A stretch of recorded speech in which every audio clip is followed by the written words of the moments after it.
Welcome to Northern Powerhouses, our business success story series of interviews where we discuss with local business leaders their backgrounds, their successes and challenges, and what's really driving them forwards right now. And today I'm really delighted we have with us Louise Frankland, who's the Managing Director at Mansfield Pollard & Co. So firstly, Louise, thanks so much for taking the time today. And if you'd like to introduce yourself, Mansfield Pollard, and tell people how you help others.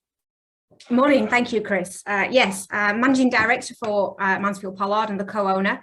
I bought the business 3 weeks before lockdown 1 back in February 2020.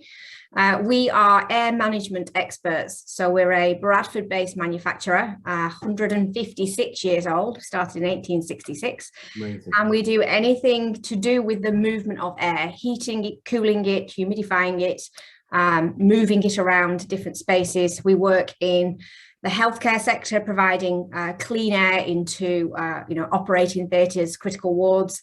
We work in the data centre arena, supplying cooling equipment, in essence, to keep the servers cold on sort of large corporate companies. We work in the education sector, supplying ventilation into schools. So a really good breadth of management products into a variety of different sectors. And we also do a significant amount of work in acoustics. So think of a big shipping container, acoustically lined. And that's more for around silencing of diesel power generators, data center pods. So anything to do with that sort of movement of air and sound is what we specialize in. Yeah. Well, I mean, really, what a fascinating thing. I think we were just saying before we started that it's great to see how many amazing specialist businesses there are right on our doorstep. And you mentioned you've been 156 years now. How did the company start? And so it started back in 1866 and was a sheet metalwork fabricator. So if you think about traditional sort of ductwork, folding of metal, supplying into sort of cotton, woolen type industries, yes, evolved over the years, started to add things to it. Fans came into play, kitchen canopies. If you think about an extraction hood over your own kitchen at home, but on a commercial scale, it started producing that in the 70s. Got into these sort of large air handling equipment, large movement of air from there, acoustics, and then in the later years brought in-house controls in. So really evolved as the markets did over that time. And up until I bought it with my business partner, was in the family business of the Pollards for almost 100 years. Wowzers, what a great history. So if you kind of tell us a little bit more about your background, how you got into business and why this particular one, and Yeah, so I had very much an academic background, planned to go to university, wanted to become a vet, and decided to take a year out. So I had an opportunity to go and work at a lighting manufacturer when I was 19. Came into that business, and 17 years later was still in that business, worked my way up, went through 2 management buyouts there. And really was a big part in growing that business at the time from just under $1 million turnover to 17 million. And significant amount of that growth was UK, but also in the export markets. So I spent 14 of those years globe trotting around the Middle East, the Far East, sort of Asia Pacific areas, the US. And just had a fantastic exposure to different businesses, how the business world operated. Everywhere I went, just asked lots and lots of questions. How are people doing this? How are people doing that? Learning about different cultures. Right up until 2017, when we sold it to a big Austrian PLC and migrated that brand into this Austrian company. And then from there, I took a little break for a while. I felt like I'd earned it, having travelled around for a lot of years. And then I agreed to join Mansfield Pollard, initially as the sales director, just as a sort of similar short-term, a couple of years to come in and regenerate the core side of the business, as we call it. It had a similar route to market as the lighting company that I was in, similar client base, manufacturing. I've always been passionate about manufacturing. When I first walked into the lighting manufacturer, I just loved this idea of getting raw materials and product in and turning it into something that was tangible, that was usable, that made it difference to a space, whether that was lighting and how you felt stood in that space, or whether it's the comfort of what we're supplying now from an air perspective. So I joined back in 2017, so 5 years ago. I then ended up taking over as the managing director in 2019. And then there was the opportunity from Alan Pollard and Barry Pollard, who were the brothers that had run this jointly for 40 years before their father and before that the grandfather, to do a management buyout and to buy the company. So I approached the operations director and we agreed that we'd buy the company on a 50-50 basis. And that was in 28th of February, 2020, just 3 weeks before we went into lockdown. So lots of experience in the business world. It wasn't where I intended to go. As I said, I intended to be a vet, which is very different to a managing director of a manufacturing company. But I just became obsessed with learning about business and strategy. And I'm still the same now. I love to go and talk to other business people and understand what they're doing and what the challenges they're facing. And that's what I really thrive on. Wowzers. Amazing. I can see the enthusiasm and passion shining through. It's funny, we had there's some coincidences. I originally wanted to be a vet myself, but went into software engineering, and we ended up in my first business was in power generation. And right. when I was first explained how a power station worked, it's just a place of wonder for me. It was these massive bits of metal flying around at very fast speeds, and just the whole process was. That's the thing, is that you see how something changes, evolves a product. You know, we did the Burj Al Arab in Dubai back in, it was to be 2000 now, 2001, world's first 7-star hotel at the time, and that had all of our lighting in it, and it just transformed the space. You know, and that Middle East market was entirely new for me, and being female, very young, very green, it was just such a steep learning curve, but it was one that I found that I really loved, and the Middle East became my home, or second home, for a significant number of years. Amazing. And you know, just to give anyone viewing this that sort of customers you've got, you mentioned the Burj Al Arab. I see the Bank of England. You've got quite a few keynote clients. Yeah, the Burj Al Arab was in the early years in lighting. Certainly now in the air handling world, we do a breadth of different projects. So in healthcare sector, we've worked with everybody from the NHS supplying, as I said, into sort of clean rooms, and the private sector, your boopers. You know, through lockdown, we were supplying handling units into emergency COVID isolation wards. We work in pharmaceuticals. We work with AstraZeneca, supplying, again, clean air into the pharmaceutical markets. Data centers, we generally work under an NDA, a non-disclosure agreement. But if you think of your large corporates that are generating data day in, day out, Mansfield Pollard are involved in that. So lots and lots of different companies, lots of different market segments, so a real variety of work, and we're really fortunate to be involved in those projects. Yeah, amazing, just absolutely brilliant. And you know, obviously, I'm sure that they're dealing with the COVID situation, lockdown, given when you first took the company over. But what would we say some of the key issues you've had to overcome over time, pre and post? I think it's been a challenge. It's always a challenge to get the right people. I always say this. It's really important that you get the right people on board. That for us, what we're trying to build within Mansfield Pollard is a really strong culture. I really believe strongly in values, culture. It drives everything from, you know, wellness, staff engagement, right through to productivity in your business. So when we're interviewing, I've just been interviewing earlier before this with a couple of roles that we're growing and taking on in a few key areas. 50% of that interview for me is about capability to do the role. It's important you're bringing somebody in with the right skill set, but 50% of it is, are they going to do it in the right way? Do they fit in with our culture? If you're not here, is something going to be done in the way that's in line with our values? And that can be really tricky to find that person. Sometimes it's like you're looking for a needle in a haystack. But if you find those right people and invest in those people, then generally everything else should take care of itself to a certain extent. So it's finding those people, it's keeping that culture. You know, lockdown was really tricky because the manufacturing side of the business continued throughout. So we were classed as a key worker in the sectors we were providing into. All of the office staff went from being in the office day in, day out to everybody remote working.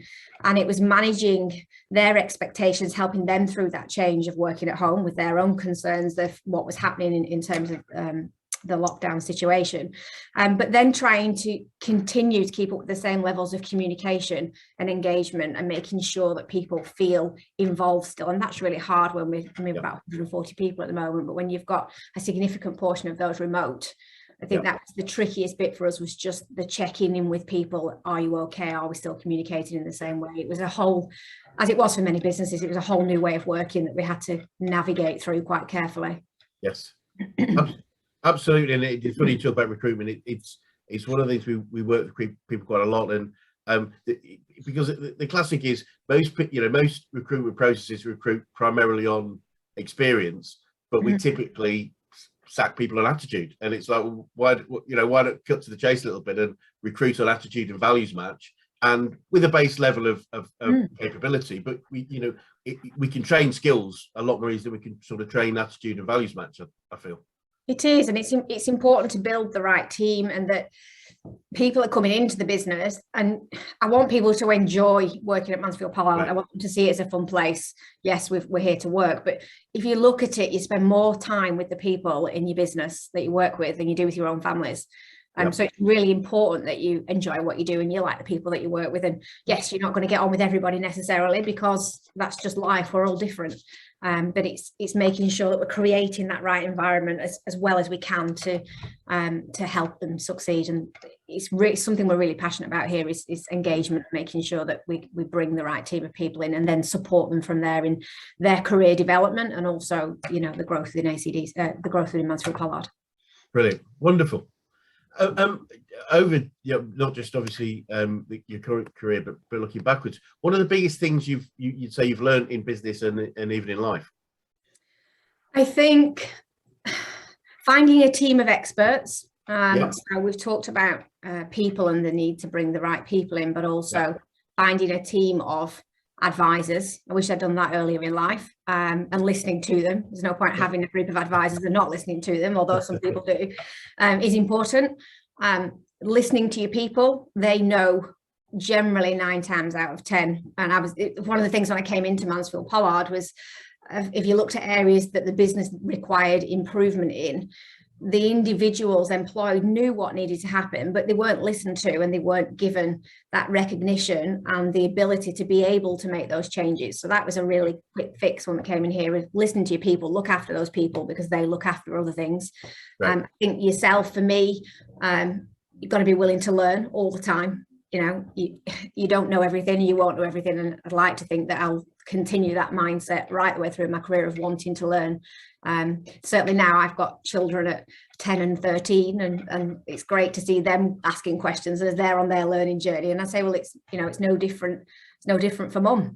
Every day is a school day. We want to continue to learn and evolve. And the last bit for me is around just being resilient. If you want to be a strong leader, you've got to learn to fall and get back up again and keep going and keep going and keep going, and recognize that actually mistakes are a good thing. If you're not making mistakes and you're not pushing yourself hard enough, as long as you're learning from it.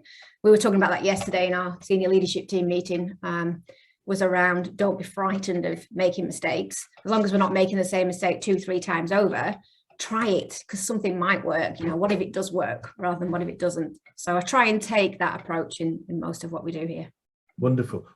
You remind me of 2 things. One was the founder of Action Coach. He's a very successful guy. He told me a long time ago that he felt he was successful as he was because he'd made more mistakes than anybody else, rather than in spite. And it was that willingness, as you said, Louise, that the willingness to accept a mistake as a point of learning is really key. And funny enough, the other one is one of my favourite sayings is I think it's a Japanese proverb which just says, "Fall down 7 times, but get up 8."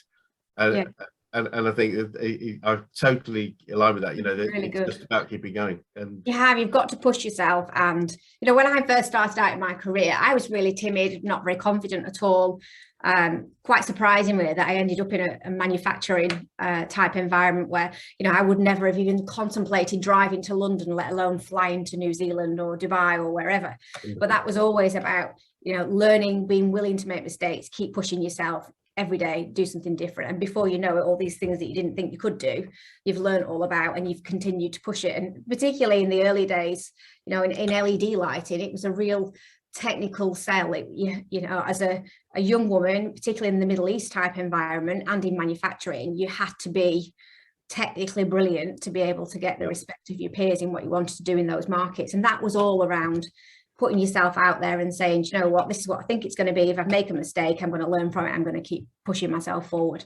And as I said, I think the only change I'd make is finding advisors in a business sense sooner.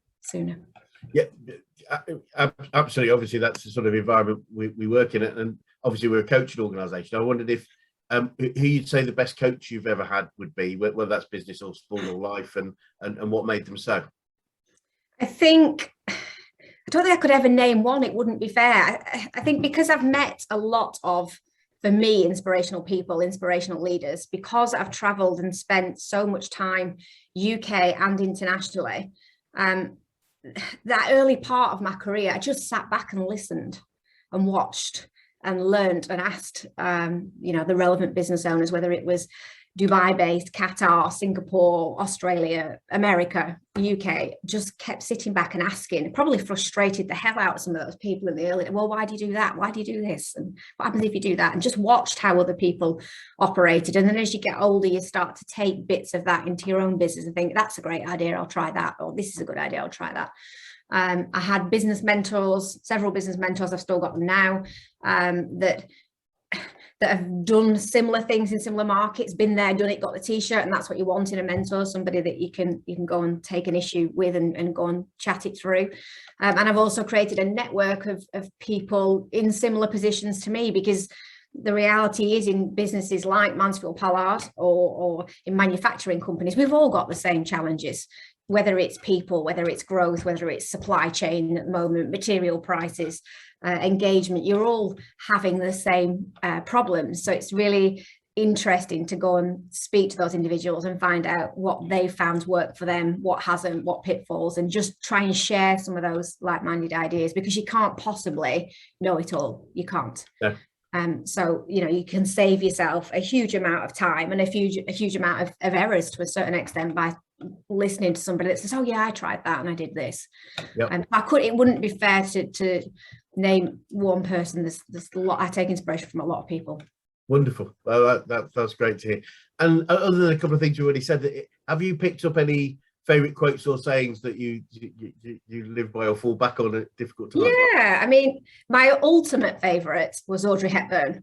And I teach my children that nothing is impossible. The word itself says, I'm possible. Wonderful. And that's a really important one for me, because, sometimes you can feel overfaced, that this isn't going to happen, this isn't going to work. It's not possible to do, but there's always a way. There's always a way.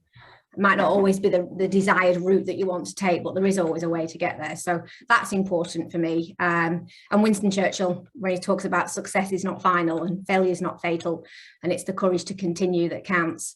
And that was obviously in a very different scenario when he was making his speech, but there's a lot of similarities in business of, firstly, if you think you're successful and you've done it all, you're going to go backwards very quickly. You've got to keep pushing on, pushing forwards. Yeah. Failure, we've talked about, you need to make those mistakes and pick yourself up and go back on.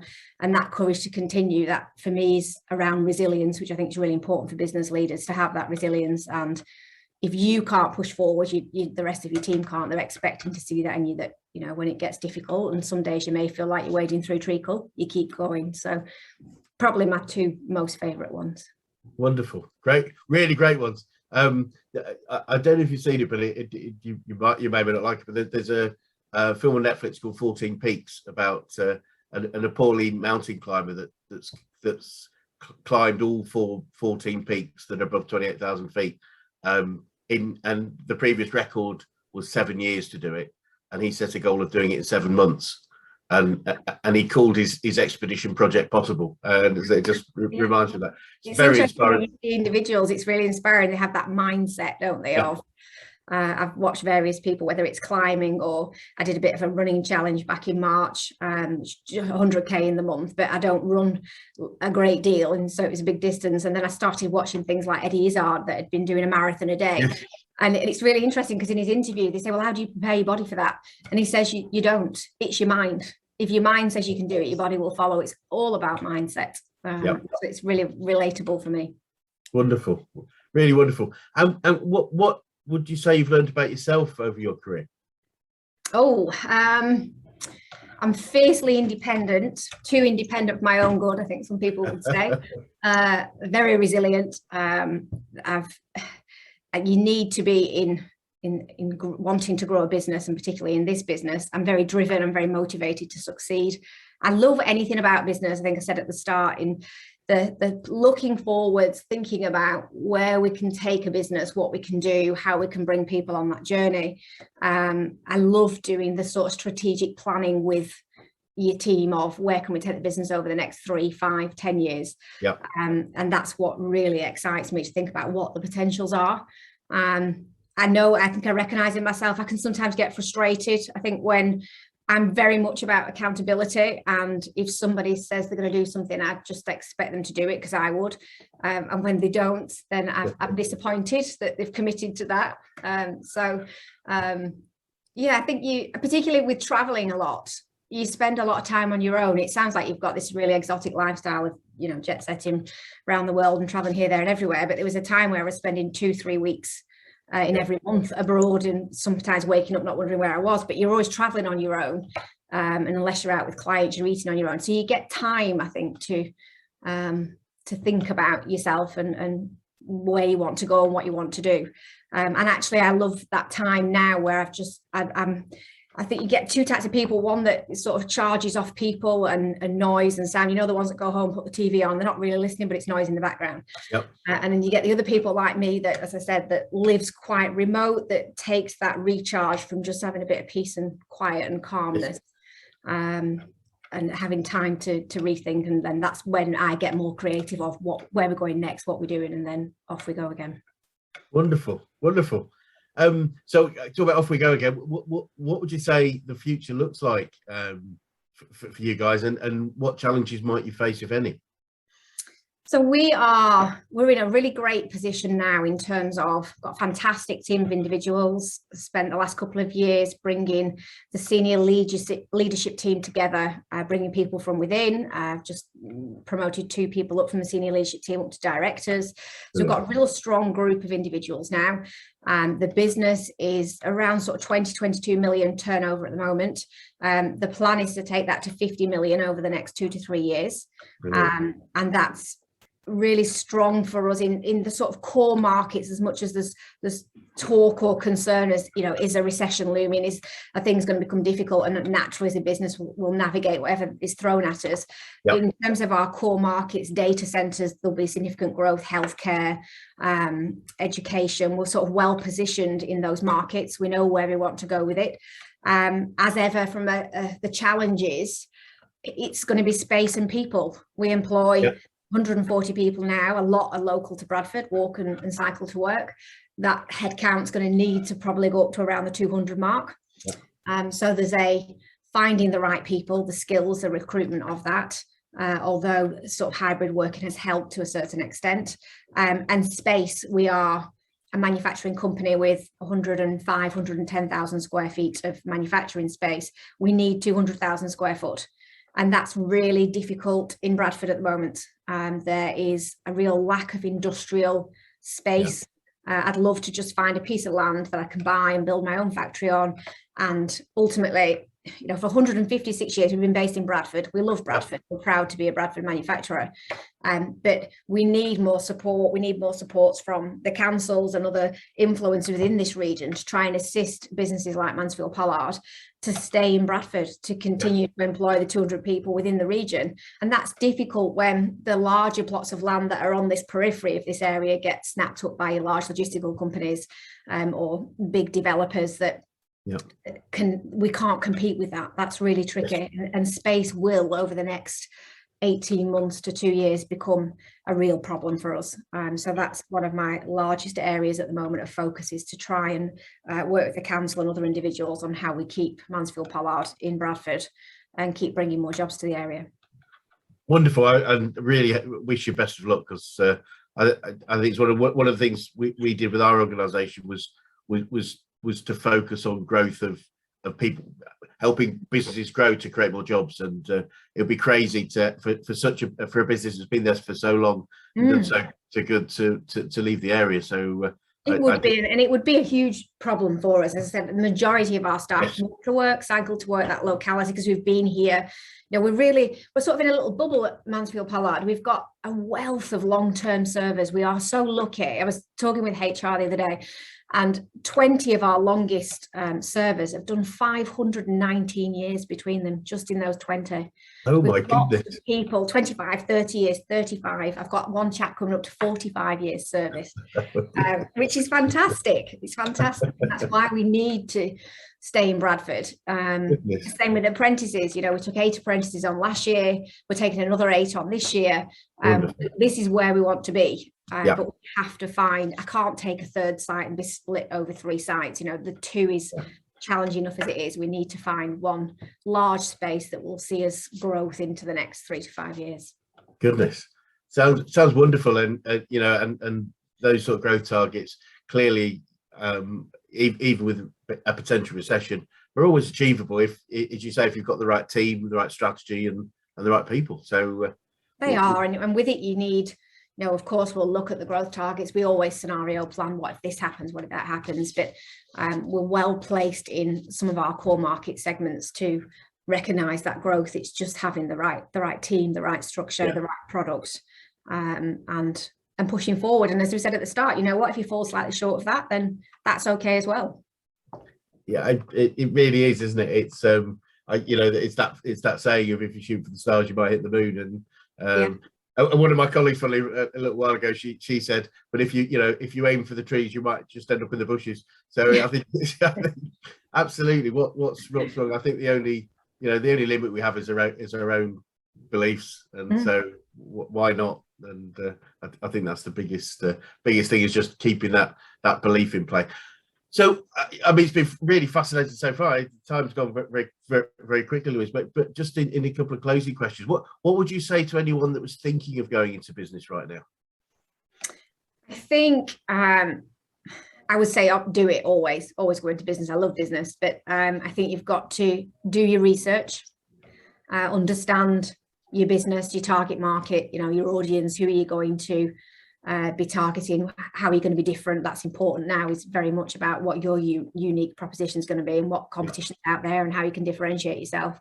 And I think be prepared, as I said at the start, to go for it, keep going, you know, make sure that you've got that resilience, make sure that you've got a strong team of advisors around you that understand, that are specialists in their field. You can't know everything about everything.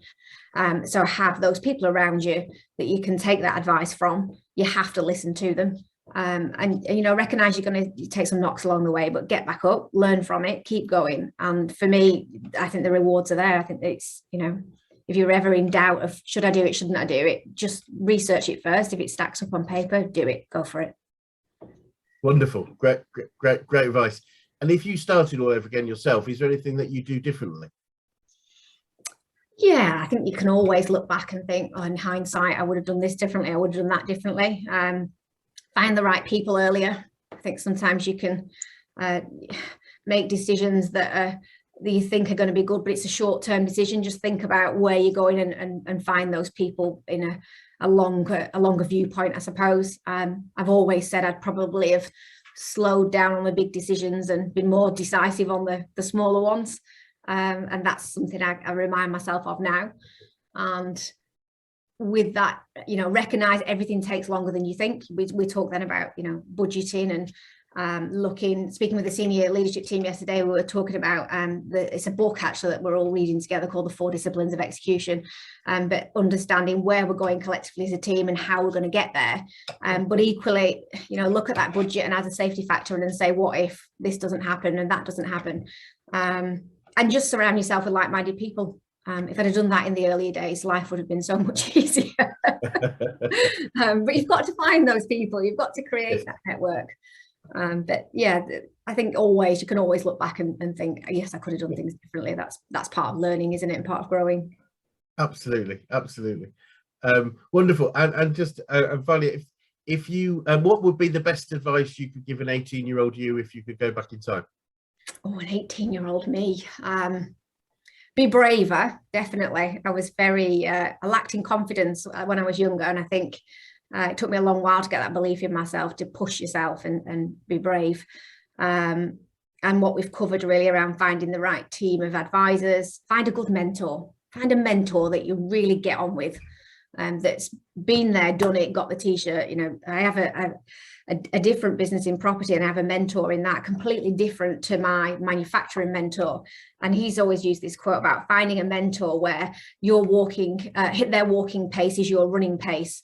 They've been there, they've done it, they're challenging you, because you need, certainly even in my position as a managing director, I want to be challenged. I need people to challenge me. I remember him telling me years ago when I was recruiting individuals, was go and find somebody better than you. Go and recruit somebody, go and recruit a team of people around you that are better than you. So I would feed all of that into the earlier version of myself, and just make myself a little bit more confident and a little bit brave. I used to be frightened to ring the dentist at 14, you know, and then suddenly at 19, I was off traveling around the world. And that was really out of my comfort zone, massively out of my comfort zone. And I'm not really sure why now when I look back, but it was. So yeah, just have a little bit more self-belief, I think. That's wonderful. I mean, I hope anyone that's, you know, is lacking in any form of confidence will be watching this, because it is very, you know, it is quite difficult to almost imagine someone, you know, you being not confident, in all honesty. You're a very confident person clearly now. I try and talk to people about that quite a bit. I do work with a variety of schools, and because I was that mouse in the corner, and then I'd think about the times where I'd perhaps been in Australia, stood up in front of 200 people with a microphone talking about the latest evolutions and developments in LED technology, and it was like night and day as to that person to this, and it was ultimately all about confidence and being willing to make mistakes and learn, you know, and that's what I want young people to do and to think about, because they sometimes will be frightened to make a mistake. My eldest now is frightened to make a mistake, and I say, don't, you know, go out there and do it and push yourself, because you really can go as far as you ever want to go. Yep, completely agree. Well, Louise, thank you so much. It's been very, not interesting to put forward, very inspiring conversation today, and I really thank you for taking the time. You've clearly got loads going on, so I really appreciate you taking the time, and it would be great, with your permission, maybe to circle back in a year or so's time and just see how far on that journey you've taken the business. Yeah, absolutely. We know we'd love that. We love to be able to have the opportunity to talk about what we do here. Brilliant. Well, thank you so much. Thank you.